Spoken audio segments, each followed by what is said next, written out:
This is the CBS Evening News. Bob Schieffer sitting in tonight for Dan Rather. Good evening. On the eve of President Bush's speech to declare a new war on drugs at home and abroad, there was a major escalation today of the violence in Colombia. In Medellin, the home to the world's largest Colombian cocaine cartel, a man with an assault rifle opened fire on passengers in the airport terminal. This as the United States was shipping more military aid and it was arriving in Colombia. Mark Phillips is there and has our report.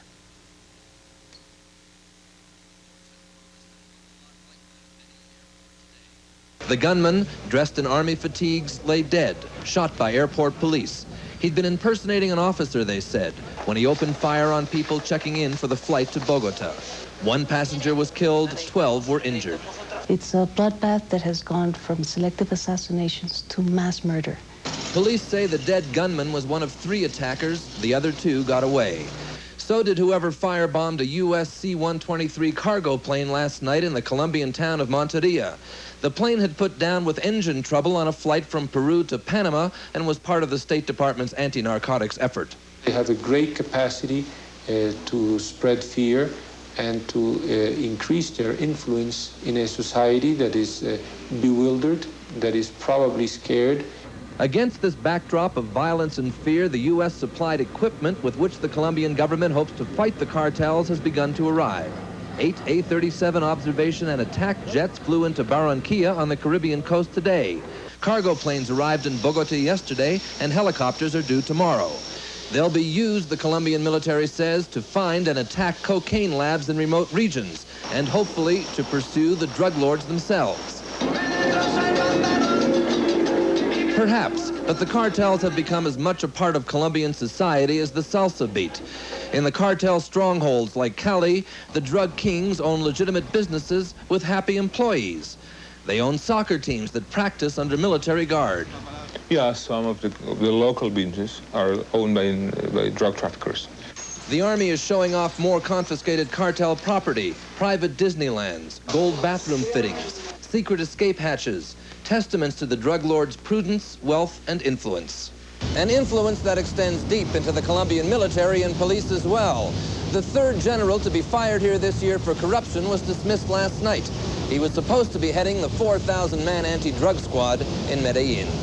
Mark Phillips, CBS News, Bogota. President Bush ended his 3-week summer vacation in Maine today and returned to Washington, where he'll unveil his new anti-drug strategy in a speech from the Oval Office tomorrow night. Washington's own drug problem, of course, ranks among the worst in the nation, and an emergency crackdown that was launched this spring is being viewed as an early test of Mr. Bush's wider war on drugs. We have more on that now from White House correspondent Wyatt Andrews. Like every president since Richard Nixon, George Bush is about to announce another new government assault on drugs. And nowhere are they more skeptical of that promise than in Washington, D.C. The need and the means exist for significant federal emergency assistance to the people of this city. The administration is fighting one war on drugs already, an emergency in the nation's capital declared by William Bennett last April, a war D.C. officials say the government is barely fighting. Example, a government promised to take 250 D.C. prisoners off to a federal prison so the city could hold more drug suspects in jail. This exchange is effective immediately, with transfers to be made as new prisoners are assigned to the D.C. jail. But it did not happen immediately and hasn't completely happened even now. It couldn't. The federal prison system is overcrowded too. I don't think that they responded as if there was an emergency here. The drug czar is encountering the same difficulties that most, bureaucratic agencies encountered. Another promise from that April press conference, a security crackdown in Washington's drug-infested public housing projects.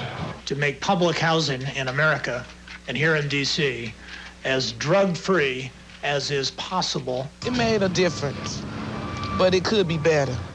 Jack Kemp's promises of security guards and photo ID cards for residents actually came true, but at only one project, Arthur Capper, 126 out of Washington's 12,000 public apartments. City officials wonder what happened to the April emergency. That probably was a press conference that the people who had it would regret that they ever had. Bennett's biggest promise to create a task force of federal agents and local police came true, but at first there were no funds to pay for it. A street-smart DEA agent finally arranged a $2 million grant to the local police in Arlington, Virginia, who in turn kicked back the money to run the federal operation. Why cloud the issue with how we got the money? We got the money, and it's working, and that's all that counts. But city officials say this too counts. 168 murders since the federal government called D.C. a new priority. It's not that the president's first war on drugs has failed. It's just that to D.C. officials, none of the promises ever quite matched reality. And now the same federal government that took on this emergency in Washington will tomorrow ask to handle the new $8 billion war on drugs nationwide. Bob? Well, I guess that's the question, Wyatt, that no one seems able to answer. $8 billion, where does it come from? The president says he's not going to raise taxes. What programs will he cut? Bob, as you know from the game in Washington, that will be the game here tomorrow. As we understand it from the president's speech, he's going to claim that $2 billion of this is new money over and above what he had planned to ask in the drug war before. And the question, as you point out, what's he going to cut, given that he and the Congress are already fighting over a budgetary shortfall? So we'll wait and see. Thank you, Wyatt. Thank you. Still ahead on tonight's CBS Evening News, Anthony Mason looks at the cry for freedom in East Germany. And on this Labor Day, Jerry Bowen looks back at the summer of '89.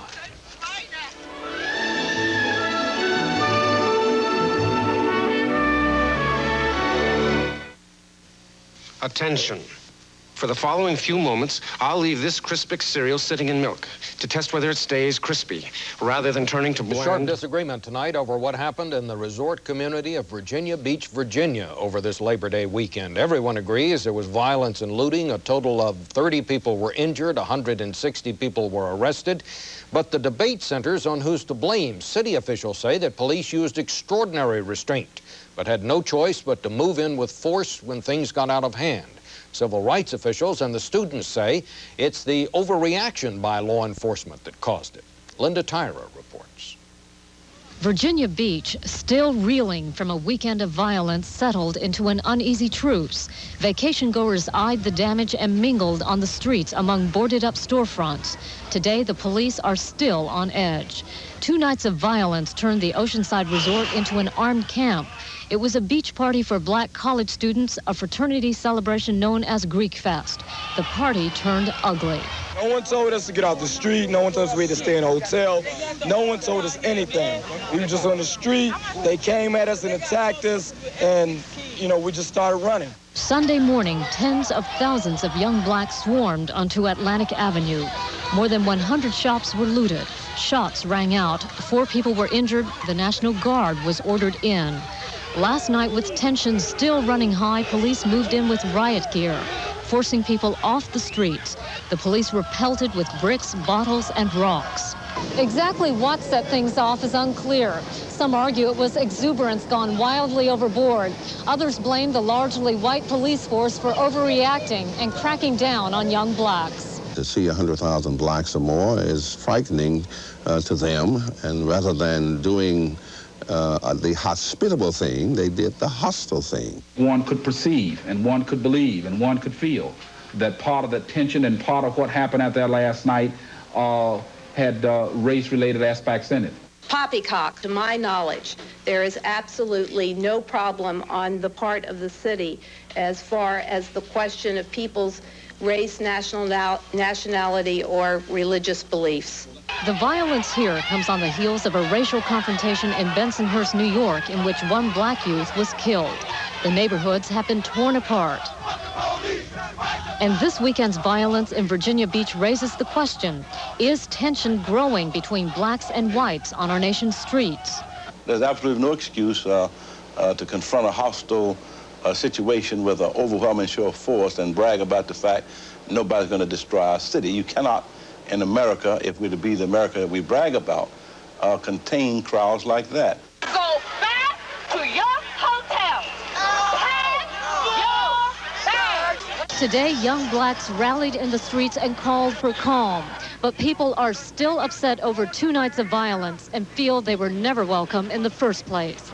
Linda Tyra, CBS News, Virginia Beach.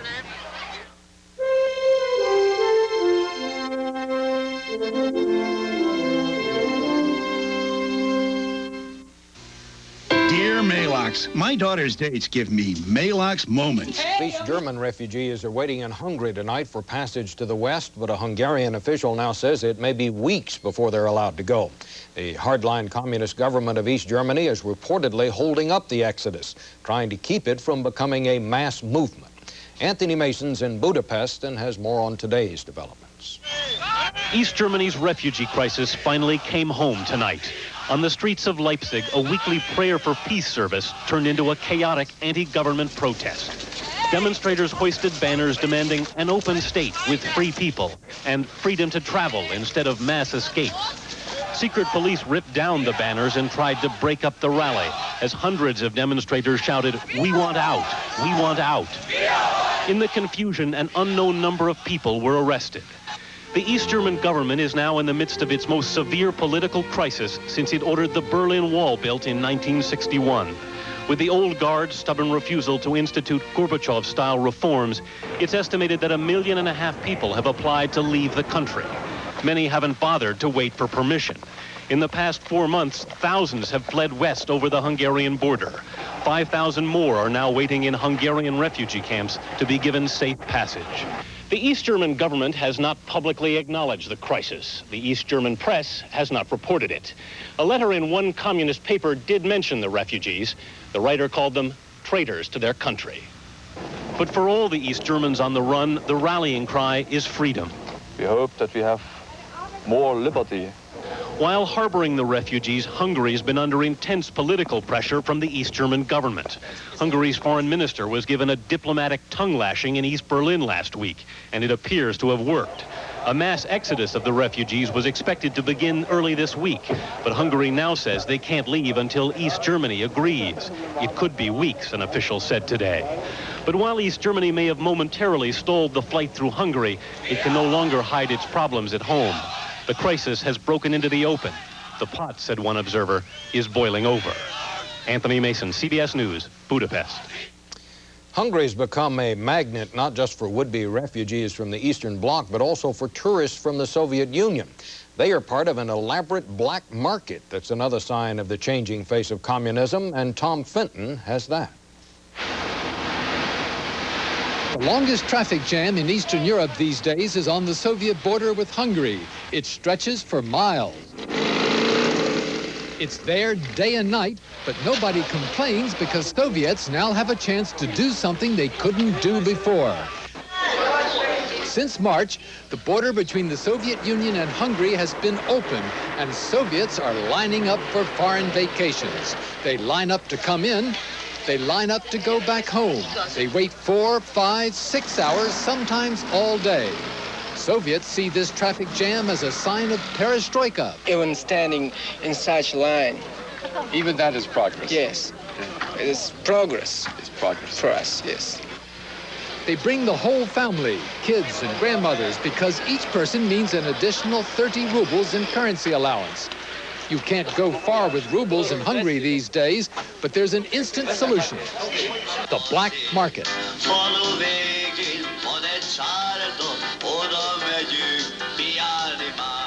This one appeared like magic on the newly opened border.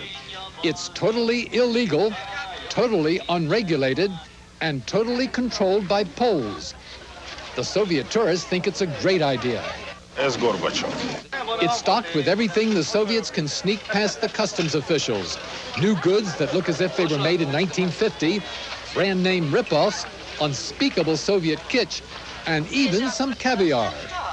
It's a little complicated, but this is roughly the way it works. The Poles buy goods from the Soviets, then they sell these goods to Hungarians for double the price, take the Hungarian forints they've earned and exchange them for dollars, take the dollars back to Poland and exchange them for Polish zlotys, and in 2 weeks they can make the equivalent of 2 years' salary.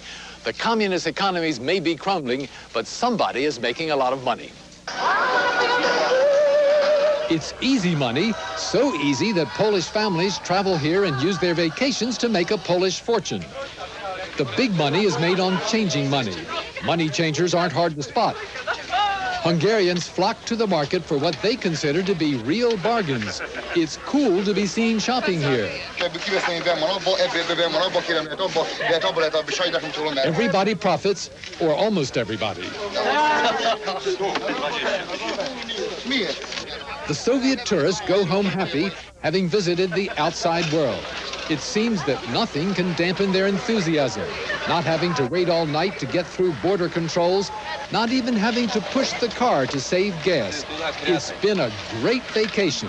Just wait till they tell the neighbors back in the USSR.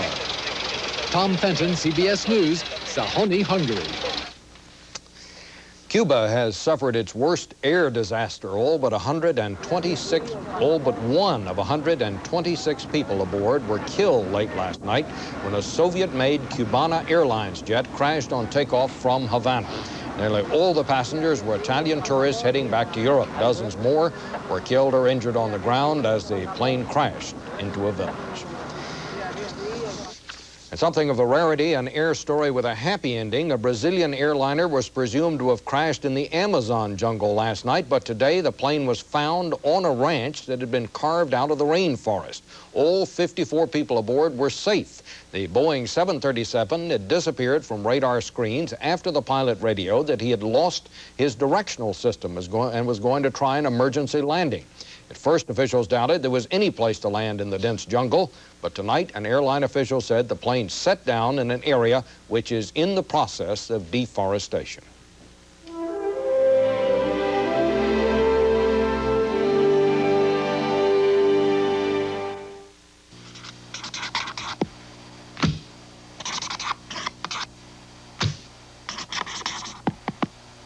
Again today and arrested several of the country's leading anti-apartheid clergymen, including Alan Bosak and Archbishop Desmond Tutu. They were seized as police broke up a rally in Cape Town called to protest the exclusion of the black majority from this week's parliamentary elections. Richard Wagner has more. Anti-apartheid student activists of the mass democratic movement protested on their campuses in Durban today. The police quickly dispersed the demonstrations. The security forces fired shotguns in breaking up the protest. 7 people were reported wounded and another 10 injured by being trampled as the crowd fled. With 2 days to go until this nation's legislative election, attention is focusing here on the desperate need for negotiations between this country's white ruling minority and South Africa's 28 million disenfranchised blacks. Black people will not be voting on Wednesday when the National Party, which has run this country for 41 years, is expected to retain control.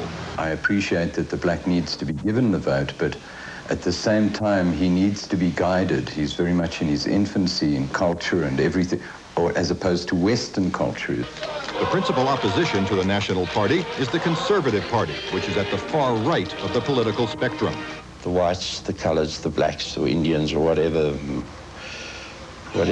should live separately, and there should be partition in South Africa. With those attitudes being expressed by supporters of the National and Conservative parties, it's no wonder South Africa's non-voting blacks care little about Wednesday's election. When candidate de Klerk made his final campaign speech tonight, he was met by protesters in Johannesburg. The only certainty surrounding this election is the pledge of the leaders of the Defiance campaign. No matter which of the white parties wins, the anti-apartheid activity will continue. Richard Wagner, CBS News, Johannesburg.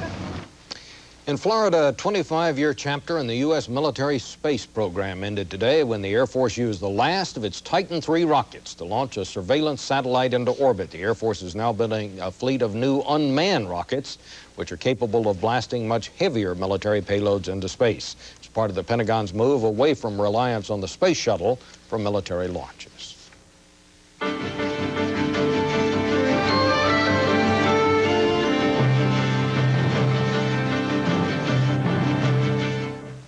Three weeks of summer left, but tradition tells us Labor Day is the end of it. It's the time to get the kids' school clothes together, time for the boys of summer to prepare themselves for the fall classic.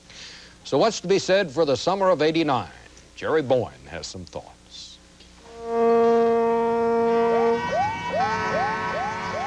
Tall ships and tiny boats paraded off the California coast this Labor Day. A bagpipe band piped a salute down the main street of Sicklerville, New Jersey. And in between, Americans celebrated in all sorts of ways, stuffed themselves, and said goodbye to the summer of '89. This was the summer Batman conquered Hollywood. The curse of Kennebunkport was lifted from George Bush. The president finally got his fish. Jinx is broken. Exxon's Valdez cruised back down to California, leaking one last slick before hitting dry dock for repairs.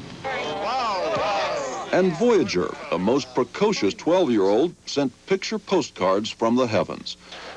There have been fascinating, sometimes anguishing baseball stories. A Little League team from Connecticut became world champs, beating Taiwan at our own game for a change. California Angels rookie Jim Abbott pitched so well, people began to forget there might have been reason to think otherwise. And Pete Rose kept saying it wasn't so, even as people began to suspect there was reason to think otherwise. And more anguish, the sudden death of baseball commissioner Bart Giamatti. It's been a summer of harsh judgment for one preacher and one self-appointed queen.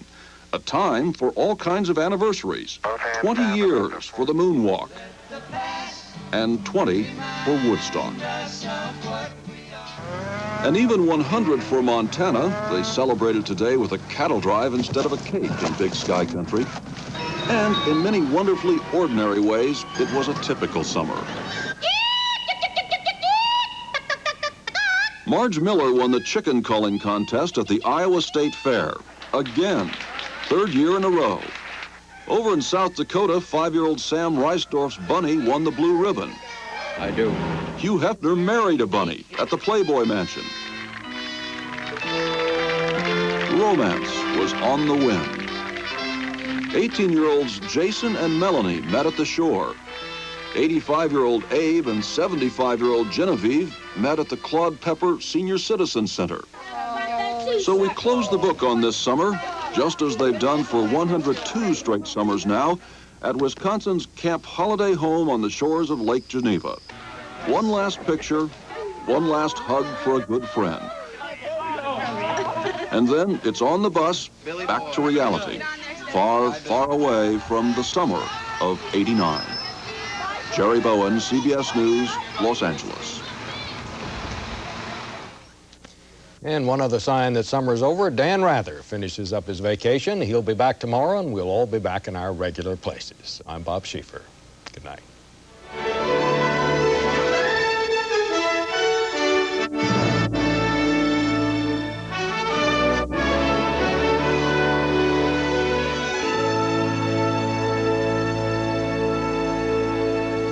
I'm Harry Smith. Tomorrow we'll preview the president's drug speech. Also, William Shatner joins us, and we'll look at the fall TV season on CBS This Morning.